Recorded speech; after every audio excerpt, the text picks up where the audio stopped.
The Joe Rogan Experience. What's an interesting segue on that too, because that's like in part some of the nonprofit stuff I do on this side is solely based on that, the individualized treatment for veterans specifically in law enforcement, because you see a lot with the military, DOD, the VA. It, like you're saying, you show up, don't feel good, and it's a blanket treatment, right? Here's some antidepressants, here's all that, but it's it's a Band-Aid for a bullet hole, and if you're not actually figuring out what the cause is and you're treating symptoms, then the third and fourth order effects of those treatments are going to make that individual worse. Some of the issues they have, like I think I have PTSD, if that's a guy saying they're PTS, they go through and they find out they have TBI and 40% memory function, short-term memory function. And so now you go to cognitive therapy and you get the like guys or gals working through it that way. But the only way to figure that out is through brain scans and blood work and actually focusing on the individual rather than being lazy and say, hey, here's some antidepressants, when the whole time the issue was something completely different. And then you have budget problems, right? Yeah, right. So the veterans hospitals don't have enough money to send you through all these different scans and all these different doctors and specialists and try to fine tune what's wrong with you. Well, I think that's, one of the things that we talk about a lot is our politicians, will say, our leadership. They love to go to war. Yeah. They love it.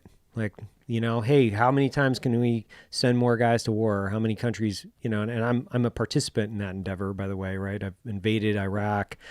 I've spent a lot of my adult life in war, specifically in both Iraq and Afghanistan. But the thing that I've noticed in my adult life is that politicians love it. They love to send, 18 to 26-year-old men and women. They love to send them to war. What they hate is paying the fucking bill. Right. That's what they hate. They hate paying for the after effects. They hate standing by their word in the sense of, hey, we're going to take care of you, all your health problems, your education. We're going to start really fixing the VA system so there's long-term care.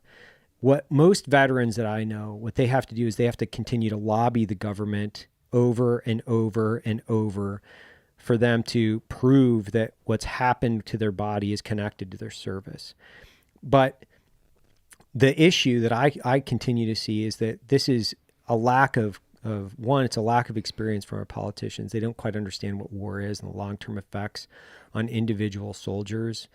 After decades of service, and I think, hundreds of my friends, every one of us has some type of long-term effect from their service. Every one of us. In the sense of, do you have sleep issues? Do you have, gut issues? Do you have inflammation? Are you missing a limb? And really, it's disgusting the amount of emphasis there is on going, and then the lack of emphasis on care. It really it saddens me as a society when we have to rely on nonprofits to pay for the care of veterans. Well, because the military or the DOD and the taxpayer essentially, and I think if they understood this, if they knew they weren't paying for the long-term care of our service members to the degree that they needed, they would absolutely have no issues stepping up and saying, hey, we have to do something about this. And it's really, when we look at the entire system and how it's put together, there's no way that a person, this is a good story from my friend Clint. He's missing both his legs recently from last year. During COVID, what was happening is that his leg was changing as far as the shape of it because he was growing an additional layer of bone where his leg was blown off. And he needed a new leg, but he couldn't get in to get a new leg. So he was confined to his wheelchair for almost 6 months during this process, and he couldn't get an appointment.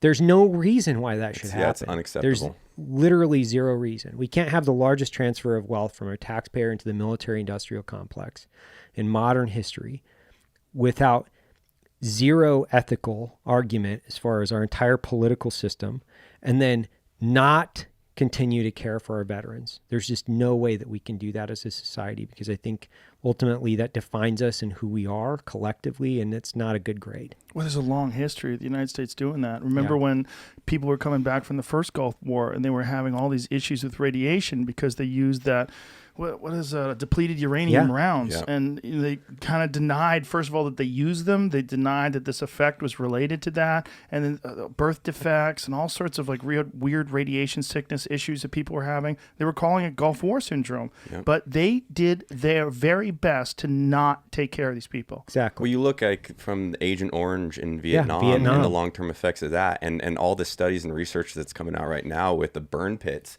Yes. and the carcinogens and how much cancer. But then they're like, you can't really draw the conclusion that it came from burning shit for 6 months, And to Evan's point as well, it's tragic, to be honest, that there's tens of thousands of nonprofits that are having to do the legwork without government grants or funding. The money is coming from people that are being, participating in philanthropy, saying, I want to do something good for these guys and gals that have real issues. Like to Clint's, he's missing his legs, and you're going to make him be in a wheelchair for months because of.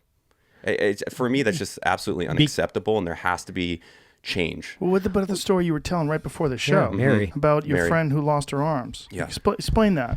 One of our good friends, Mary, she's a EOD tech, had both of her arms blown off when she tried to catch some ordnance that they were going to dispose of. And essentially she has a full-time caregiver, and she went to go see her family for, I believe it was a month. And during that time, she didn't have the caregiver because she was with her husband and family, and they were taking care of her. Well, the VA determined after that stint that she doesn't need a full-time caregiver because she obviously was fine that month she was away. And this is a young lady who, amazing person, like just nubs. There's she calls herself Wonder Nubs. Bless her heart, she's fucking hilarious. But she can't do things that come so easily to us, like grab things, use the toilet, and she has a really funny Twitter about wiping her ass, I believe she said. But the fact that that's happening, and someone in the VA wasn't like, oh, that's fucking stupid, here you go, full-time caregiver like that. I mean, they're just trying to find a way to cut money left and right, and it's just numbers on a piece of paper. Yeah, it's numbers on a piece of paper, and it's. I don't think people want to be reminded, right? Episodes of the Joe Rogan Experience are now free on Spotify. That's right, they're free. From September 1st to December 1st, they're going to be available everywhere. But after December 1st, they will only be available on Spotify, but they will be free. That includes the video. The video will also be there. It'll also be free. That's all we're asking. Just go download Spotify. Much love. Bye-bye.